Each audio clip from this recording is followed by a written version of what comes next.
En San Telmo y tenía 6 años, aquel 16 de junio, Chacabuco al 1200, frente a la casa de Terry Rivas, veía el auto presidencial que venía por casa, que pasaba por casa.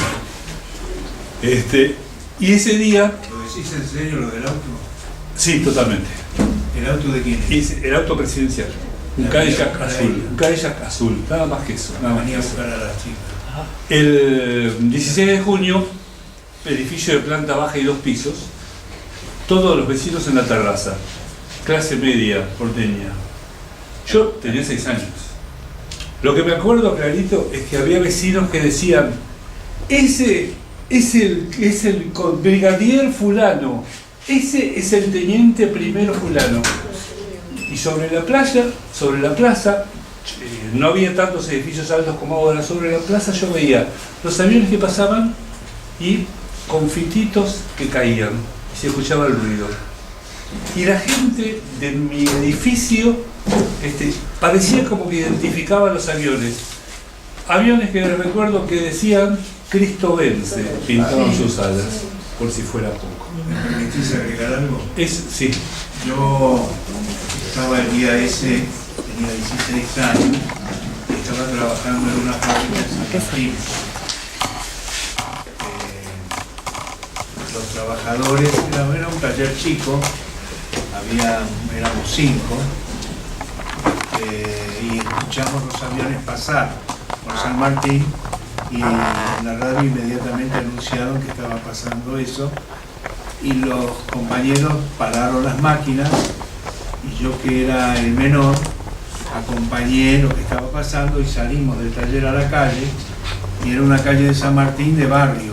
Toda la calle estaba llena de todos los trabajadores de todas las pequeñas fábricas que había, y fuimos caminando por la calle hasta el local de la Asociación Obrera Textil en San Martín, y subimos todos a unos camiones, y los camiones agarraron la avenida San Martín rumbo a la plaza. Lo que estaba pasando en ese momento era algo impresionante, porque los camiones eran una cantidad muy grande. Toda la gente de San Martín, arriba de camiones, desde ese sindicato, rumbo a la Plaza de Mayo. Lo que quería agregar solamente, lo dejo por ellos dos que saben más que yo. Yo no sé nada más que otro. No, que ellos dos. Es que Guernica, que menciona mi diferencia con Gonzalo Chávez, Guernica fue un trabajo encomendado por el generalísimo Franco a la Luftwaffe, a la Fuerza Aérea Alemana, que hizo su experimento de ataque a la población civil en España, en el País Vasco, en Guernica. Acá fueron nuestros hombres. Que a mí siempre me quedó clavado el tema de, ¿cómo se llama en combate en términos militares? El bautismo de nuestra aviación de guerra en Malvinas. Y lamentablemente no fue en Malvinas, fue contra nuestros hermanos inermes, nuestro pueblo, en la Plaza de Mayo. Eso para mí lo más terrible que tenemos. Bueno, Leonardo y Gustavo Campana, que saben mucho de esto. Martín, si querés acercarte y participar también, pero por favor, tenemos un lugar para vos. Vamos a intentar arrancar con algo que vamos a transformar en coral, seguramente a través de las opiniones, de los recuerdos y la posición que cada uno de nosotros pueda tener sobre esta historia que obviamente nos marca fuego. Lo primero que quería decir es una especie de colita sobre el tema de Guernica. La otra gran diferencia entre Guernica y junio del 55 fue Picasso, que generó que todavía hoy estemos hablando de Guernica en función de Picasso, ¿no? Lo digo teniendo en cuenta que esa obra se transformó en una suerte de enorme documento para todo el planeta, para la memoria planetaria, y lamentablemente la censura, la proscripción generó que esta sea prácticamente una historia olvidada durante casi medio siglo. El negro Gonzalo Chávez, que aparece en la película, cuenta siempre que Laura Bonaparte madre de Plaza de Mayo, la mamá de Luis Brustein. Va a dar una charla año 2000, 2001 a La Plata. Y hay un montón de compañeros, y entonces ella, que está hablando del pasado, que está hablando de la memoria, dice, ya que somos tantos acá preocupados y ocupados por el pensamiento nacional, preocupados y ocupados por lo que nos pasa a diario, yo les pido a cada uno de ustedes que haga memoria y que levante la mano el que pueda citar un solo apellido, un solo nombre de los muertos el 16 de junio de 1955. Nadie levantó la mano. Y ese día el negro dijo, va a haber que hacer un libro. Y aparece el primer libro, allá por el año 2003, 2004, casi 50 años después. ¿Qué pasó en esos 50 años de silencio? ¿Cuántas generaciones se construyeron sobre la base de ese olvido premeditado? Bueno, y el negro construye el primer libro. Y después aparece la película de Goyeneche. Y después aparece el monumento que está cerquita de la entrada al Museo del Bicentenario, puesto por Néstor. Y por primera vez en esa plaza hay un homenaje a esos muertos. Nora Patrich es la autora. Pero habían pasado más de 50 años. La historia argentina es algo así como un rompecabezas gigantesco, de esos que ustedes conocen de 2.000, 3.000 o 4.000 piezas. Y cuando uno está a punto de terminarlo, llega un tipo, le pega una patada a la mesa, vuelan todas las fichas, y el laburo que tenemos que hacer cotidianamente todos nosotros, desde cualquier lugar, desde los medios o como oyentes, en la cola de la verdulería, donde sea, es reconstruir ese paisaje lo antes posible. Hay muchas formas de entrarle a este tema. Yo me anoté un par de cositas que quiero compartir con ustedes, pero voy a entrar por la ventana. Elena Holmer fue en Cana, vivía en Barrio Norte, era descendiente directa de aquel Holmer que vino a pelear desde Europa con Belgrano en el Ejército del Norte. La mayoría de sus hermanos no solamente son del ejército, sino que son de caballería. Y su primo era el general Lanusse. Elena tenía una boca muy grande y entonces sale a festejar el bombardeo del 16 de junio del 55 en Barrio Norte y termina en Cana.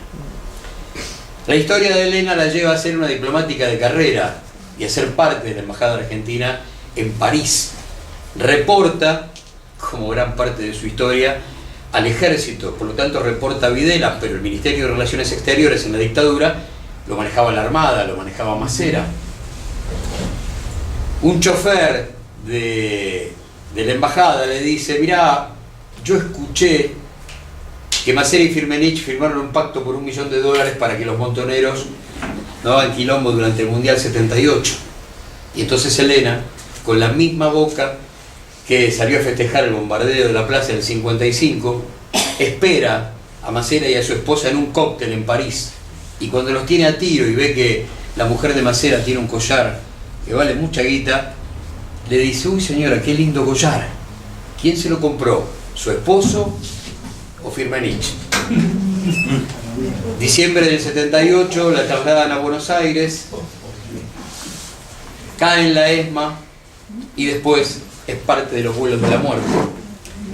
Fíjense ustedes cómo entramos por la ventana para ir a los mismos aviones de la Armada, a los del 55 y a los de los vuelos de la muerte.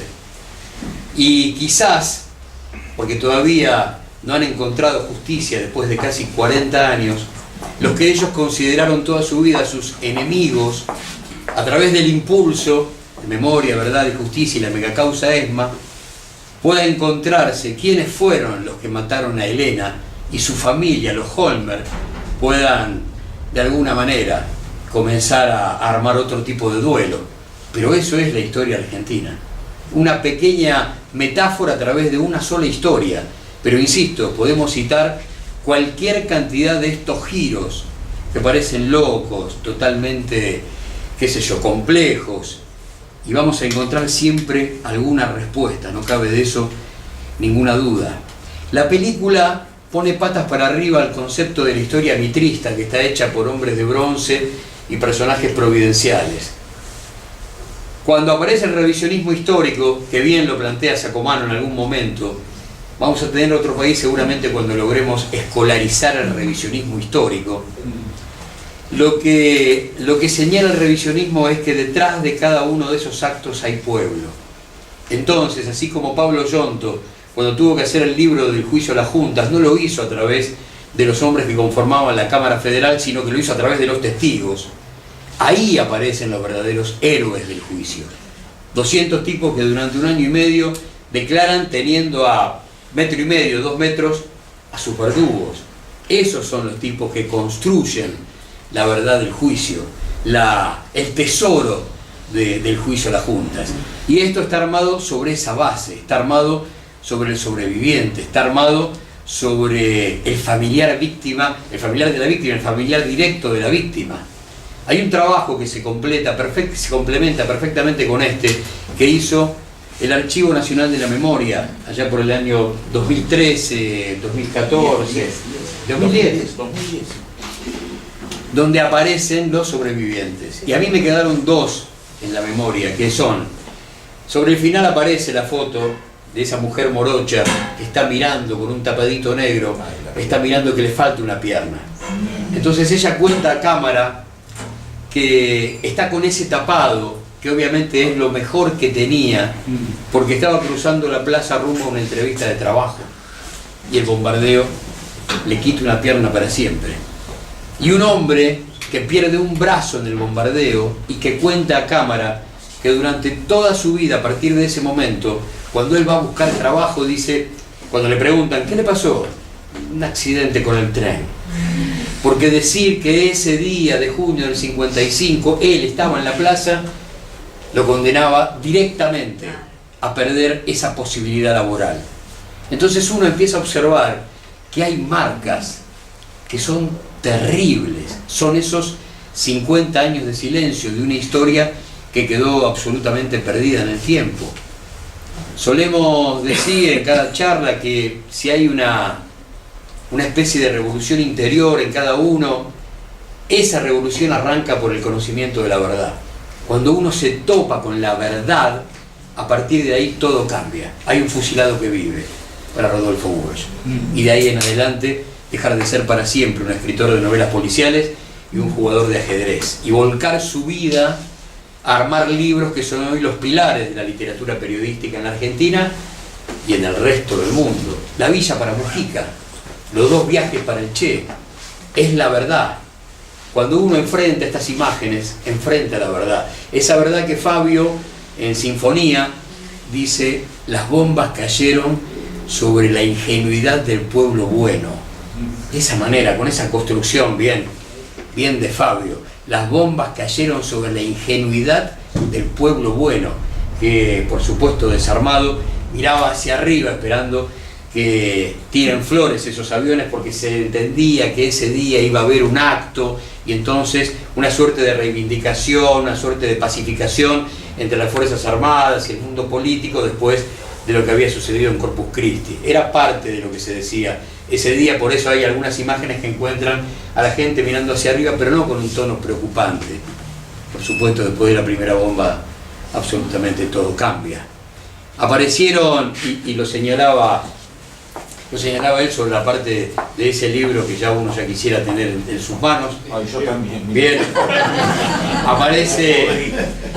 Aparece Gioldi, aquel que los sectores peronistas llamaban Don Norteamérico Gioldi. Gioldi del año 56, cuando se complementa el bombardeo de la plaza con los fusilamientos, recuerden que dice aquello de se acabó la leche de la clemencia. Hay que decir eso viniendo supuestamente de un partido con raíz popular, que comienza a defender los derechos laborales allá por 1896 como el Partido Socialista. Se acabó la leche de la clemencia, y agrega en el mismo editorial del diario La Vanguardia, la letra con sangre entra. Eso planteaba don Gioldi, que fíjense ustedes qué interesante, después termina siendo embajador de Videla en Portugal. Por lo tanto, la impunidad no solamente de los hombres de uniforme, sino también de aquellos que eran los civiles de esta historia, y no a mí no me gusta usar la palabra cómplice, no, socios directos, no cabe ninguna duda, socios directos.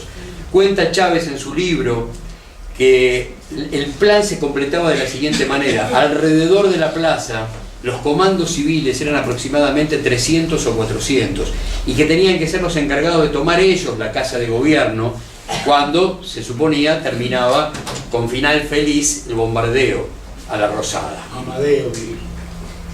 Entonces ahí tenemos entre uno de los personajes más importantes a quien fuera después ministro del Interior de Ilia. No, ministro de Relaciones Exteriores de Ilia, Zabal Ortiz. Fíjense ustedes la cadena de impunidad, siempre proponiendo que estos tipos, una vez que vos les permitís seguir con vida política, después te van a pagar de la misma manera. Un dato que por ahí suena tonto, pero uno es muy puntilloso con el tema de la historia, le gusta citarlo. Cuando hablamos de aviones bombardeando civiles, hay un dato anterior que tiene que ver con el último levantamiento de los radicales buscando el regreso del irigoyenismo, y tiene que ver con aquel levantamiento de Pomar, tiene que ver con Paso de los Libres, tiene que ver con Jaureche y ese prólogo que increíblemente escribe Borges. Había 3 hermanos que se llamaban Kennedy, y en la provincia de Entre Ríos los Kennedy son los encargados de tomar el pueblo de La Paz, pero están en la puerta del correo y el telegrama nunca llega, y los tipos dicen: a tomarlo entonces y después vemos. Y toman el correo, y toman el banco, y toman la comisaría, y resisten hasta donde pueden, y se esconden en su propia finca. Tenían una suerte de bosque medio pantanoso, un lugar inaccesible, y la década infame indica bombardeo, y los aviones van y bombardean el lugar donde están los Kennedy. No logran hacer blanco en ellos, se escapan, van a Uruguay, y cuando vuelven, la Unión Cívica Radical los desafilia. Bueno, es parte también de algunos desencuentros, pero los Kennedy, que eran muy irigoyenistas y que además la pasaban bien, eran tipos que eran hacendados, ganaderos, no tenían ningún problema, pero eran irigoyenistas, y eso no era nada transable. Y entonces los tipos fueron y prácticamente dejaron la vida en esa historia de la toma del pueblo de La Paz. En su libro, el negro Chávez dice algo muy interesante que tiene que ver con gran parte de los heridos presentando quemaduras en el cuerpo, y alguien dice: ¿y será napal? Y no existían las bombas de napal en ese momento, pero sí se llega a comprobar, el negro logra comprobar en su libro, que algunos, cuando terminaron de tirar todas las bombas que tenían, tiraban el tanque de combustible de reserva, y eso generó que muchos presentaran quemaduras terribles en todo su cuerpo. ¿Cuántas historias a esta altura del partido todavía tenemos que rescatar? El tema de los granaderos, yo creo que lo contamos cuando estuvimos aquí, yo creo que estuvimos en mayo por acá, después de presentar el libro en la feria, y el libro termina con una historia de 1826, de febrero, cuando 70 granaderos, prontuario, cuando 70 granaderos vuelven después de la batalla de Ayacucho, y esos tipos llegan a Plaza de Mayo y nadie los conoce, nadie sabe quiénes son esos tipos que están repletos de cicatrices, que se fueron 15 años a pelear porque esto hoy sea la Argentina y América sea la América Latina soñada por la patria grande. Y nadie los conoce.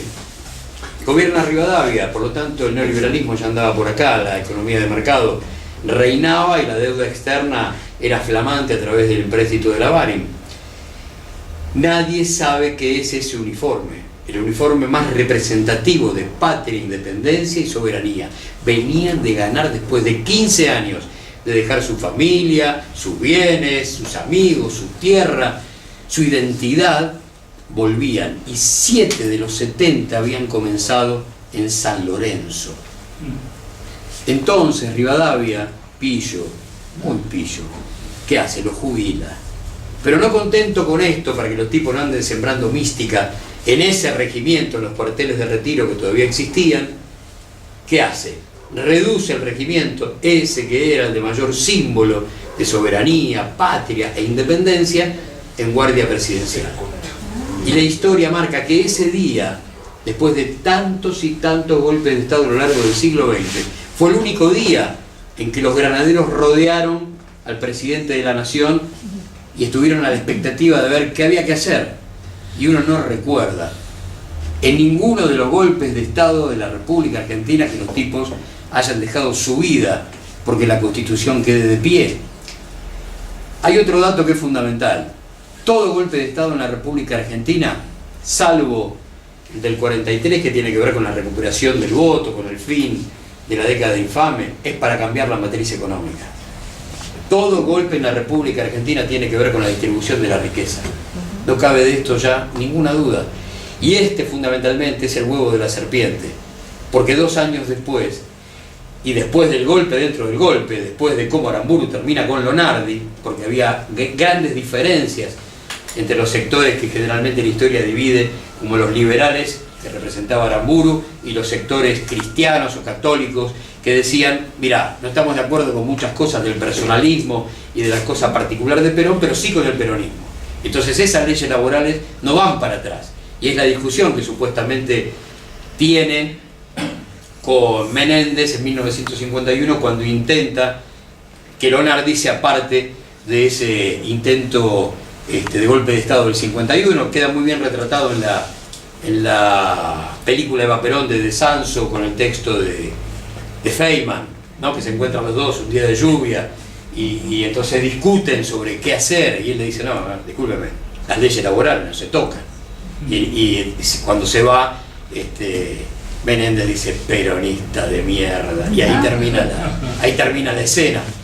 Pero bueno, después del golpe, dentro del golpe, lo que hace el tándem Aramburu-Rojas es ingresar al Fondo Monetario Internacional, y va a terminar la sustitución de importaciones por un ratito, y el país va a vivir sin industria nacional, básicamente de respirador artificial, y van a hacer la deuda externa. Todo eso nace como huevo de la serpiente en 1957. No es algo que tenemos que dejar pasar de largo, es un dato fundacional del neoliberalismo en la República Argentina. Terminar con aquello que había sembrado en etapas el campo nacional y popular, con el radicalismo a través del IPF, con el radicalismo a través de la fábrica militar de aviones, con tipos como Mosconi, como Savio, para dotar a esta Argentina, que como decía Perón en 1946, importaba hasta los alfileres que consumían sus modistas, a la Argentina del 55, que nos encuentra fabricando buques de ultramar para Elma. Bueno, en esa distancia, en esa línea de tiempo, nosotros le dejamos una herencia maldita a los que vienen a hacerse cargo de lo que era el viejo reino de Inglaterra hasta la Segunda Guerra Mundial. Había entregado en Yalta las llaves del reino y él era Estados Unidos el que venía a hacerse cargo. Pero el peronismo le impide entrar 9 años, casi una década, le dice, vos te quedás en la puerta. Y encima, te quiero informar que te pagué toda la deuda externa, que tiré la independencia económica y que ahora vos me debes guita. Bueno, eso es complejo. Y como diría Perón en más de una oportunidad en los reportajes de Pino y de Tino en Puerta de Hierro, no te lo perdonan. Bueno, ese no te lo perdonan tiene que ver con ¿qué herencia me dejaste? Un país con industria mediana y que encima ya estaba orejeando algunas cartas de la industria pesada, con el rastrojero en la fábrica militar de aviones de Córdoba. Mirá la conjunción entre lo que el peronismo estaba soñando y aquella fábrica militar de aviones que había creado Alvear.